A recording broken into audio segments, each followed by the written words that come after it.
ഷിരൂരിൽ കാണാതായ കോഴിക്കോട് സ്വദേശി അർജുനായുള്ള തിരച്ചിൽ വീണ്ടും ആരംഭിക്കാൻ തയ്യാറെടുത്ത് കർണാടക സർക്കാർ. അർജുനെ കണ്ടെത്താനുള്ള ശ്രമങ്ങൾ തുടരുമെന്ന് കർണാടക സർക്കാർ ഉറപ്പു നൽകിയതിന് പിന്നാലെയാണ് ജില്ലാ കളക്ടറുടെ പ്രതികരണം. ഇപ്പോൾ ഗംഗാവാലി പുഴയിൽ ഒഴുക്ക് 5 നോട്ടിന് മുകളിലാണ്. ഇത് 4എങ്കിലും ആയാൽ തിരച്ചിൽ പുനരാരംഭിക്കാൻ കഴിയുമെന്നാണ് നിഗമനമെന്ന് ജില്ലാ കളക്ടർ ലക്ഷ്മി പ്രിയ അറിയിച്ചു. കാർവാറിൽ നിന്നുള്ള നാവികസേനാംഗങ്ങളായിരിക്കും ഇത് സംബന്ധിച്ച് അന്തിമ തീരുമാനം കൈക്കൊള്ളുക.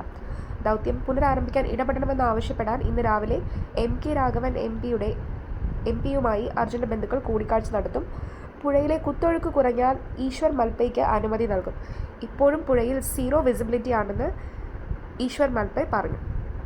2 ദിവസത്തിനുള്ളിൽ പുഴയുടെ ഒഴുക്കിന്റെ ശക്തി കുറയുമെന്നാണ് പ്രതീക്ഷയെന്നും അത് കുറഞ്ഞാൽ തിരച്ചിൽ വീണ്ടും പുനരാരംഭിക്കും എന്ന് ജില്ലാ കളക്ടർ ഉറപ്പു നൽകിയിട്ടുണ്ട്. മുഖ്യമന്ത്രി ശ്രീ പിണറായി വിജയൻ രേഖാമൂലം കുടുംബത്തിന് ഉറപ്പ് നൽകിയിട്ടുണ്ട്. അർജുനെ കണ്ടെത്തുന്നതിനായി സർക്കാർ വഴിയായുള്ള എല്ലാ സഹായങ്ങളും നൽകുമെന്ന്. ഹൈക്കോടതി അനുകൂല ഉത്തരവുണ്ടായിട്ടും അർജുനെ കണ്ടെത്താനായി നടപടികൾ കർണാടക സർക്കാർ പുനരാരംഭിക്കുന്നില്ല എന്നുള്ള പരാതിക്കിടെയാണ് ഈ വിഷയത്തിൽ സംസ്ഥാന സർക്കാർ സ്വീകരിച്ച നടപടികളുടെ പുരോഗതി മുഖ്യമന്ത്രി രേഖാമൂലം അർജുന്റെ കുടുംബത്തെ അറിയിച്ചത്. അതിനിടെ അർജുന്റെ ഭാര്യ കൃഷ്ണപ്രിയയ്ക്ക് ജോലി നൽകുമെന്ന് കോഴിക്കോട്ടെ വെങ്ങേരി സർവീസ് സഹകരണ ബാങ്ക് അറിയിച്ചു.